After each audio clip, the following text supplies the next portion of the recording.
애굽에 대한 하나님의 심판으로 드디어 이스라엘 백성들이 출애굽하게 됩니다. 첫 출발부터 녹록지 않은 상황들이 이스라엘 백성들에게 펼쳐집니다. 애굽에서 가나안으로 가는 가장 빠른 길은 북쪽 길을 선택하는 것입니다. 그런데 출애굽기 13장 17절 말씀을 보면 그 길을 통과하려면 블레셋 사람들의 땅을 거쳐야 되기 때문에 거기서 전쟁이 벌어질 것이고 이스라엘 백성들이 마음이 약해져서 애굽으로 다시 돌아가고자 하는 그런 생각 때문에 하나님께서 그 길을 가는 것을 금지하셨습니다. 그래서 구름기둥과 불기둥은 이 북쪽으로 가는 그 길보다 6배나 더 먼 남쪽 길, 우회하는 길을 선택해서 인도하고 있습니다. 오늘 2절 말씀에 보면 돌이켜라고 하는 말씀이 나오는데 그것이 가던 길을 우회했다라고 하는 뜻입니다. 가던 길을 우회해서 가장 먼 길을 지금 가고 있는 것이죠. 그러면서 오늘 본문 14장이 시작되는데 이 본문 출애굽기 14장의 첫 번째 명령이 1절과 2절 말씀입니다. 여러분, 오늘 2절 말씀에 바다와 밑돌 사이에 비아히롯이라고 하는 그곳에 장막을 치게 하라는 거예요. 이 비아히롯이라고 하는 것은 앞은 홍해바다이고 양옆은 산으로 둘러싸인 곳입니다. 막다른 곳이죠. 되돌아 나오는 것 외에는 방법이 없습니다. 생각해보면, 여러분, 이스라엘 입장에서 생각해보면 뒤에서 만약에 바로의 군대가 추격해 오면 어디도 빠져나갈 수 없는 막다른 곳이기 때문에 다 사로잡히거나 몰살당할 수 있는 그런 곳입니다. 길을 돌아서 가는 것도 불편한 일인데 오늘 14장 1절과 2절 말씀에 보면 그 비아히롯이라고 하는 막다른 곳에 너희들 장막을 쳐라 라고 말씀합니다. 여러분, 오늘 여기 나와 있는 1절과 2절에 여호와께서 모세에게 말씀하여 이르시되라고 하는 이 말씀과 2절에 나와 있는 이스라엘 자손에게 명령하여라고 하는 이 이르시되와 명령하여는 히브리 원어의 같은 뜻입니다. 그런데 이 안에는 아주 강력한 하나님의 명령이 담겨져 있습니다. 반드시 순종해야 되는 그런 강세형의 문법 문장을 사용하고 있습니다. 이것은 지켜도 되고 안 지켜도 되는 것이 아니라 하나님께서 반드시 그렇게 하라고 명령하실 때 쓰시는 말입니다. 바로 이르시되 명령하여라고 하는 것. 그래서 이것은 지켜야 됩니다. 근데 그 지켜야 된 그곳이 막다른 곳이라는 거예요. 그곳에 잘못 들어갔다가는 되돌아 나오기도 어렵고 애굽의 군대에게 몰살될 수 있는 것입니다. 우리로 따지면 궁지와 같은 곳이죠. 삶의 위기이죠. 왜 하나님은 이스라엘 백성들의 이 첫 출발부터 이렇게 위험한 궁지로 몰아 넣으셨을까요? 여러분, 성경은 그것을 4절에 명확하게 답하고 있습니다. 그 이유를 4절에서 답하고 있어요. 바로가 그 뒤를 따르니 내가 그와 그 온 군대를 말미암아 영광을 얻어 애굽 사람들이 나를 여호와인 줄 알게 하리라. 여러분, 계속 반복되는 말씀이죠. 내가 여호와인 줄을 이 일을 통해서 알게 하겠다는 거예요. 내가 여호와다라고 하는 것, 그분이 창조주 아버지 하나님이시라는 것. 내가 여호와다, 그 창조주 아버지 하나님이 우리의 역사와 개인의 삶에 개입하셔서 역사와 우리의 개인을 이끄시고 주관하신다라고 하는 것, 주도하신다라고 하는 뜻이죠. 그 하나님은 우리를 약속하신 언약하신 축복의 자리에 반드시 신실하게 이행하셔서 성취하셔서 우리를 이끄신다는 것입니다. 이 세 가지 뜻이 담긴 것이 나는 여호와예요. 여러분, 애굽 백성에게 보여주시고 싶으신 것은 역사를 주관하는 것이 너희가 아니라 나 여호와다라고 하는 거예요. 오늘 그것을 위해서 이스라엘 백성들을 바로 비아히롯이라고 하는 그 장소에 장막치게 하십니다. 여러분, 나는 여호와다 몇 번을 걸쳐서 강조해도 사실은 이 부분이 명확하지 않으면 신앙의 세계를, 믿음의 생활을 사실은 출발할 수 없습니다. 그분이 나의 창조주이시고, 그리고 그분이 내 삶을 주관하는 주관자이시고, 그분이 우리를 언약으로 신실하게 이끄시는 하나님이시다라고 하는 것, 여러분, 이 부분이 정말 철저하게 우리들에게 체화되고 고백되지 않으면 사실은 신앙생활은 추상적이고 피상적이고 형식적인 것이 될 수밖에 없습니다.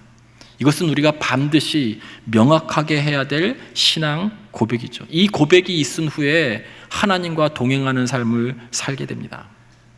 그런데 오늘 본문은 이스라엘 백성 편에서는 우려하는 상황이 생겼어요. 결국 정신을 차린 바로가 그의 군대를 이끌고서 마병과 기병을 그리고 지휘관들을 전부 다 동원해가지고 바로 이 이스라엘 백성들을 추격해서 쫓고 있습니다. 그런데 반대로 보면 이것은 하나님께서 당신이 여호와임을 알게 하는 하나님의 계획입니다. 여러분, 이 상황, 이스라엘 백성들이 완전히 궁지에 몰리고 위기에 몰린 이 상황, 우리들에게도 이 땅을 살아가면서 늘 궁지에 몰릴 때, 상황이 어려울 때, 흔히 위기라고 하죠. 그때 우리는 어떻게 해야 되는가, 특별히 어떤 시각을 가져야 되는가라고 하는 것을 오늘 본문에서 명확하게 말씀하고 있습니다. 여러분, 오늘 본문을 잘 보시면 이 상황을, 똑같은 상황을 세 가지 시각에서 바라보는 시각을 성경에서 발견할 수 있어요. 시각이라고 하는 것은 사물이나 현상을 바라보거나 파악하는 입장, 각도를 이야기합니다. 어떤 사물, 어떤 일, 상황들이 일어났을 때 나는 그것을 어떤 입장에서, 어떤 각도에서, 어떤 관점에서 바라보는가라고 하는 것이 시각이에요. 똑같은 상황인데 오늘 본문은 세 가지 시각을 제시하고 있어요. 그 첫 번째는 바로의 시각입니다. 여러분, 3절 말씀에 보면 바로가 이스라엘 자손에 대하여 말하기를 그들이 그 땅에서 멀리 떠나 광야에 갇힌 바 되었다, 이렇게 이야기하고 있어요. 여러분, 위기에 몰린 이 상황, 바로는 볼 때 잘 됐다, 너희들 이제 완전히 궁지에 몰렸다, 우리가 가서 추격해서 잡기만 하면 된다, 너희들은 광야에 갇혔다, 이것이 바로의 시각이에요. 여러분, 이 시각은 세상이 우리를 바라보는 시각이기도 해요. 코로나 때문에 이제 기독교는 힘을 잃었어. 모든 여론조사와 데이터를 보면 점점 기독교는 힘을 잃어가고 다음 세대들은 교회를 나가지 아니하고, 그리고 교회는 점점 그 힘을 잃어서 소멸될 것이다라고 하는 데이터들. 여러분, 이것이 바로 바로의 시각이에요. 이 악한 세상 가운데에서 애굽의 시간이 돌아가는 그 시간 속에서 믿음으로 살아가는 우리 그리스도를 향해서 바로 이 바로의 시각은 늘 우리를 향해서 답답하다고 이야기하고 어리석다고 이야기하고 비아냥거리죠. 그렇게 살아서 요즘 같은 세상에 어떻게 살 수 있느냐고 우리를 향하여서 비아냥거리는 시각, 이것이 바로 바로의 시각이에요. 너희들 완전히 이제 궁지에 몰렸다는 거예요. 하나님이 있기는 어디 있어? 너희들 완전히 이제 궁지에 몰려서 끝났다는 것이죠. 이 바로의 시각은 역사 이래로 늘 있어 왔어요. 여러분, 보는 것이 그래서 대단히 중요합니다. 제가 오늘 이 보는 것, 시각, 이것이 얼마나 중요한지 성경으로 여러분과 함께 확인하려고 합니다. 먼저 창세기 13장 말씀이에요. 창세기 13장 특별히 말씀은 아브라함과 그의 조카 롯이 소유의 문제 때문에 이제 헤어지는 장면이 여러분 잘 아시는 창세기 13장의 말씀입니다. 자, 13장 10절 말씀을 우리 한 목소리로 합독하겠습니다. 시작.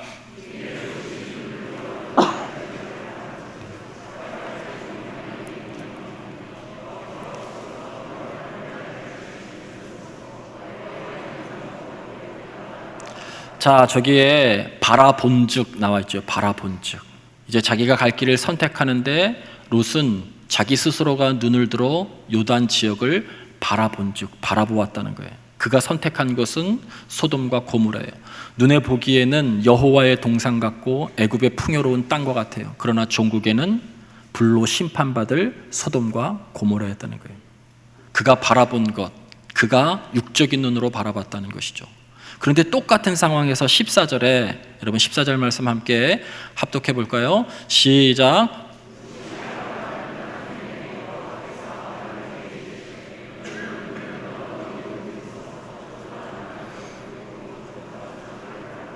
저기에도 보면요, 여러분 바라보라는 것이 나와 있죠. 그런데 여기에서는 하나님이 너 눈을 들어 바라보라고 말씀하고 있어요. 롯은 자기가 바라봤지만 아브라함은 하나님의 지시에 따라서 바라본 거예요. 관점이 명확하게 다르죠. 이 땅은 결국 아브라함과 그 후손에게 주어질 약속의 땅인 것이죠. 여러분, 더 명확한 것을 우리 함께 보겠습니다. 창세기 28장 6절부터 8절까지 말씀이에요. 좀 길지만 여기에 본즉이라고 하는 것을 여러분 잘 보십시오. 우리 한 목소리로 합독합니다. 시작. 에서가 본즉 이삭이 야곱에게 축복하고 그를 밧단아람으로 보내어 거기서 아내를 맞이하게 하였고 또 그에게 축복하고 명하기를 너는 가나안 사람의 딸들 중에서 아내를 하지 말라 하였고 또 야곱이 부모의 명을 따라 밧단아람으로 갔으며 에서가 또 본즉 가나안 사람의 딸들이 그의 아버지 이삭을 기쁘게 하지 못하는지라.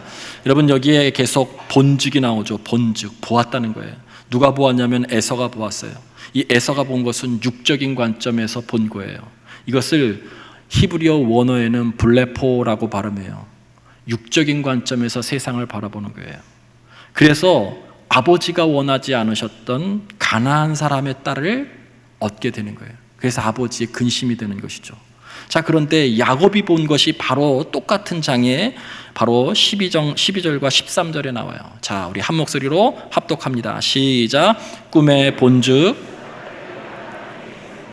그 꼭대기가 하늘에 닿았고 또 본즉 하나님의 사자들이 그 위에 오르락내리락하고 또 본즉 여호와께서 그 위에 서서 이르시되 나는 여호와니 너의 조부와 아브라함의 하나님이요 이삭의 하나님이라. 내가 누워 있는 땅에 내가 너와 내 자손에게 주리니. 아멘. 여기도 계속 본즉이 나오죠. 여러분 본죽이 아닙니다. 본즉, 보다는 거예요. 에서가 본 것은 히브리어 원어의 블레포라고 발음하고요. 야곱이 본 것은 호라오라고 발음해요. 여기에서 호라오는 영적으로 보았다는 거예요. 하나님께서 꿈을 통해서 영적인 것을 그에게 보여주셨고 그가 그것을 보았다는 거예요. 완전히 다르죠. 잘 생각해 보세요. 이 땅에 죄가 어디서부터 들어왔는지 보는 것에서부터 시작했어요.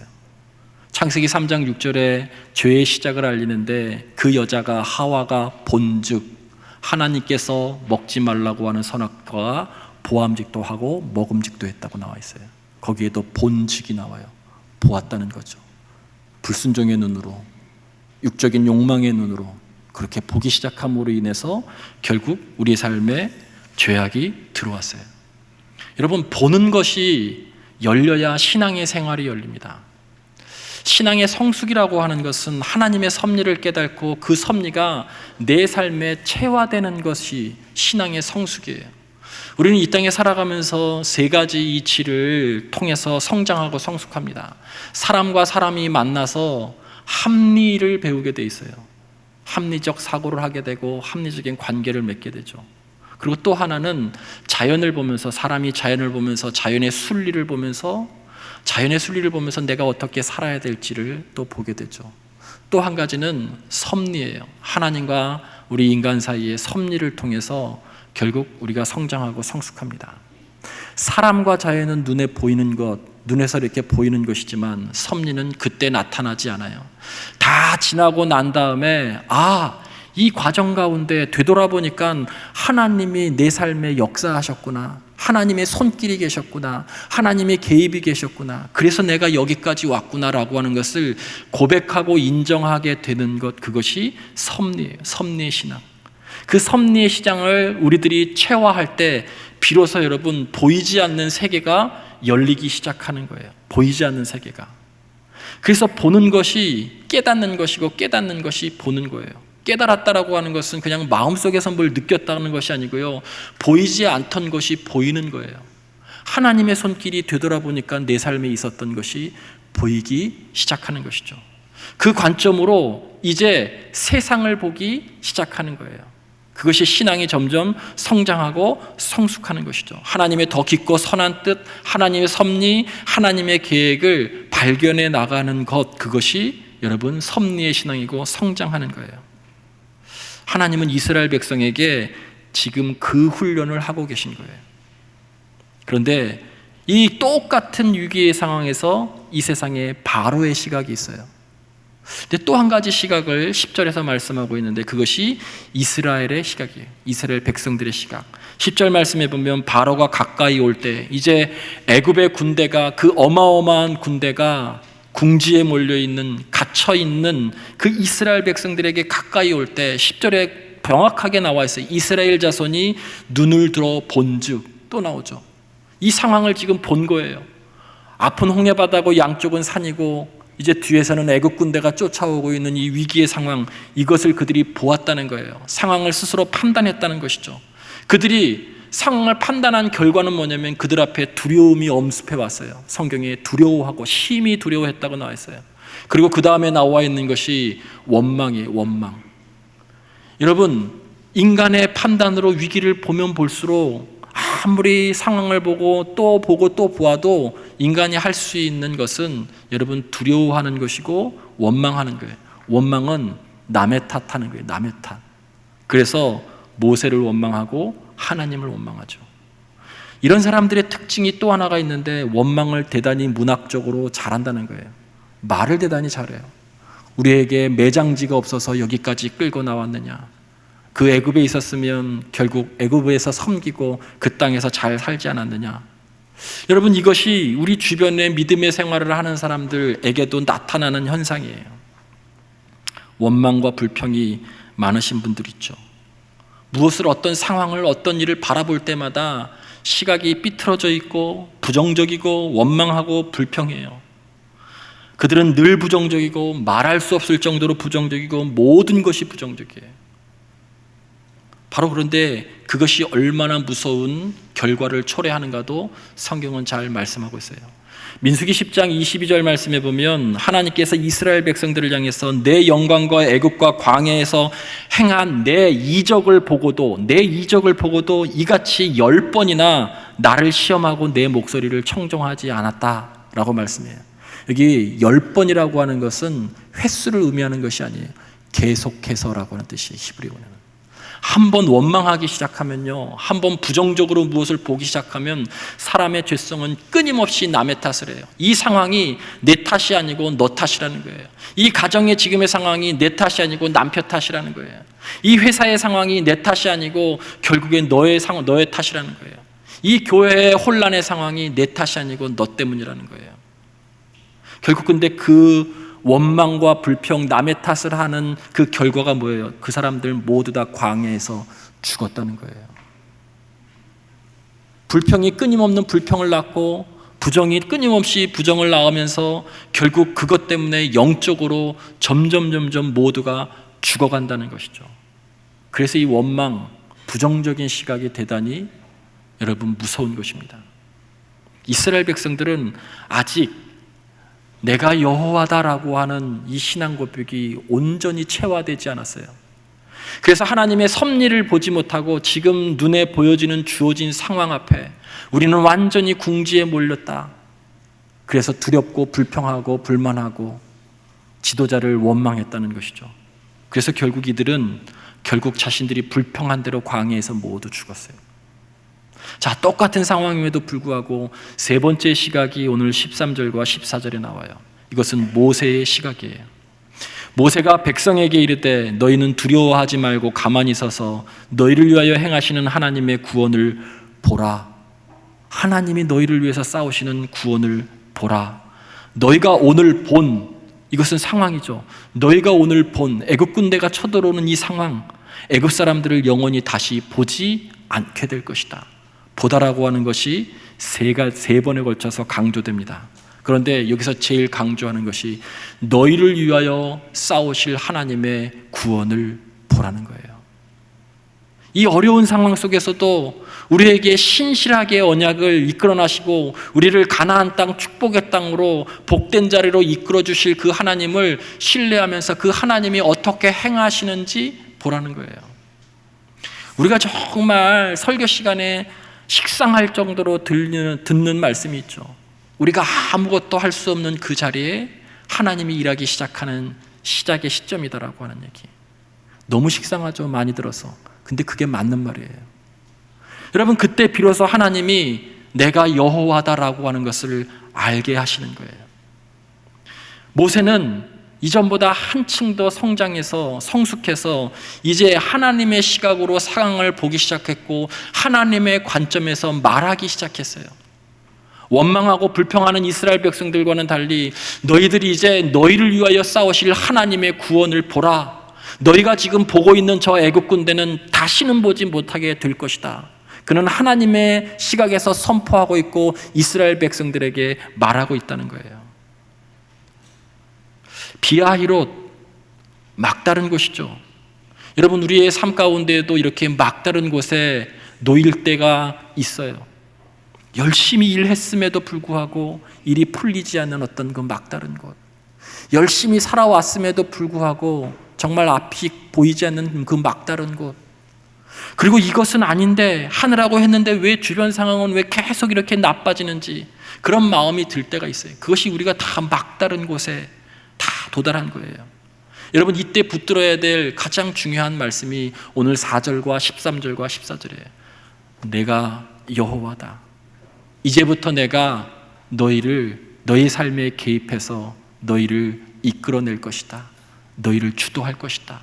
하나님은 우리의 삶에 개입할 권리가 있으신 아버지 하나님이세요. 나는 여호와다.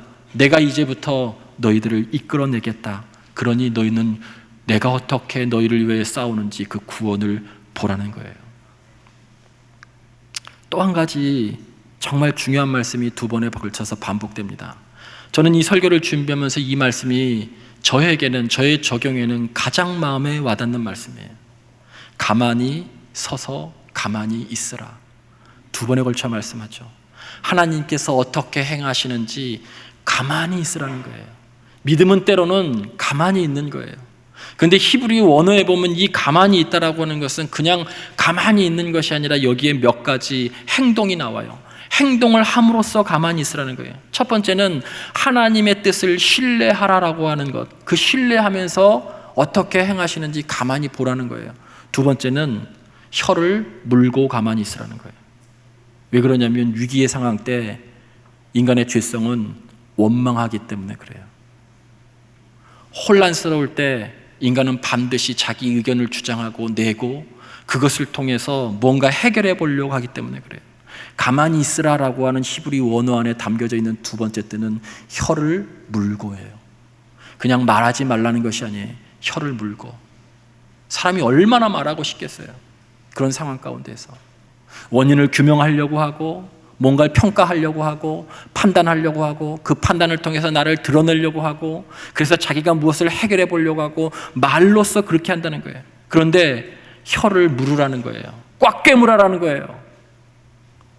너가 판단하지 말고 하나님께서 하시는 일을 보라는 거예요.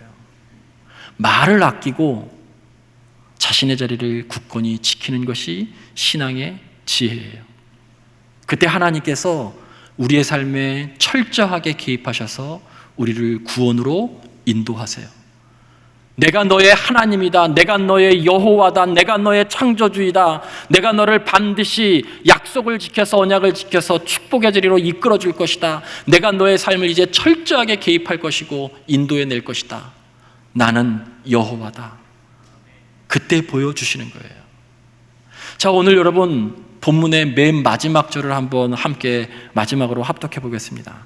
본문 14장 31절이 오늘 본문의 맨 마지막에, 오늘 14절까지 읽었지만 14장의 맨 마지막 31절입니다. 우리 한 목소리로 합독합니다. 시작. 이스라엘이 여호와께서 애굽 사람들에게 행하신 그 큰 능력을 보았으므로 백성이 여호와를 경외하며 여호와와 그의 종 모세를 믿었더라. 아멘.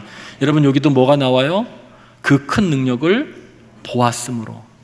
결국 보는 곳에서 시작해서 보는 것으로 끝나는 것이 14장이에요. 여러분은 지금 어떤 시각을 가지고 계시나요? 한국교회가 위기라고 이야기해요. 코로나 때문에 이제 한국교회는 더 이상 힘을 쓸 수 없다고 그렇게 이야기하는 데이터들이 너무너무 많아요. 말을 아끼십시오. 위기 때일수록 내 판단을 내려놓으십시오. 위기 때일수록 오히려 모세처럼 선언하십시오.